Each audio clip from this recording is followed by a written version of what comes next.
It is a story of love, loss, and life choice. Welcome to the channel and enjoy my new story today. From my school days, I had always been the good girl, top of my class, a joy to my parents, someone who always chose the safe path. Boys? A forbidden topic.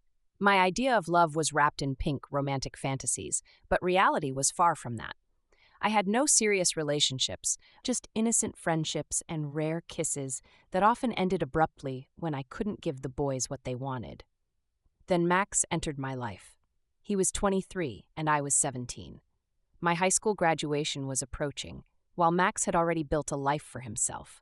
A cozy apartment, a car, and conversations about the future that sounded so wise to me. We started dating, and I felt like I was living in a fairy tale. Our parents approved, and my friends envied me. A year later, we got married. A white dress, limousines, a hall filled with guests. Max became my first, my only for years.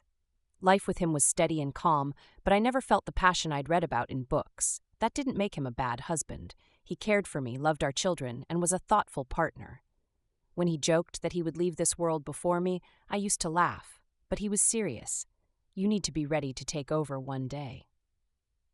Those words became a cruel reality when Max died.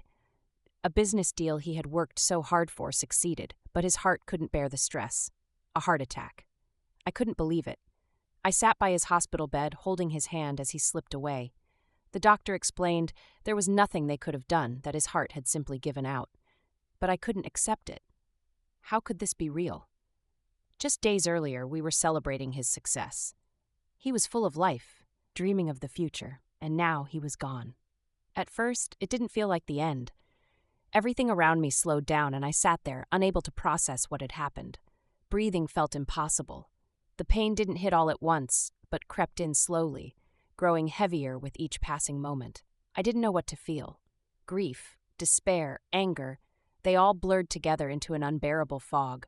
When they took his body away, it felt like they had taken part of me too. At home, everything was the same, yet completely different. The children and I tried to keep to our routines, but every step felt empty. Even the kids, who didn't fully grasp the weight of the loss at first, seemed lost. Their laughter sounded hollow, as if tomorrow no longer mattered.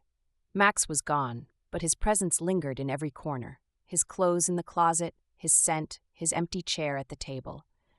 I couldn't bring myself to move a single thing. His shirts stayed where they were, untouched, as if he might come back for them. When the children were asleep, I sat alone in the dark, trying not to think. I cried without tears because I had none left. The pain was a constant, dull ache, like a cold that seeped into my very bones. Everything felt sharper, harsher. Smells, sounds, even my own body. I felt like I was living in a world where Max didn't exist, and that world was unrecognizable. It took months to even begin functioning again. My mornings became a routine of wearing a mask so the children wouldn't see my grief, wouldn't feel my exhaustion. Work became a distraction, a way to escape the weight of loss. And then I discovered embroidery.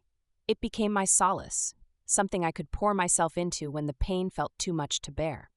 Through this new hobby, I met a woman who would later become a close friend. One day, she introduced me to her brother, Alex. From the moment I saw him, something inside me stirred. He was tall, with piercing blue eyes and a quiet confidence that drew me in. His energy was contagious, so vibrant, so alive. It was a stark contrast to the stillness I had grown accustomed to. I felt both drawn to and unnerved by him.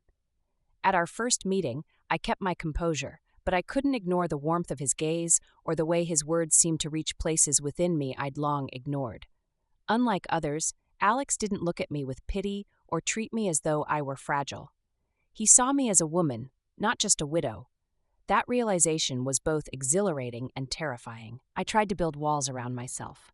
I reminded myself of the age gap, 8 years, and that he was likely just being kind. But every time we met, the connection grew stronger. Alex had a way of making me laugh, of making me feel seen.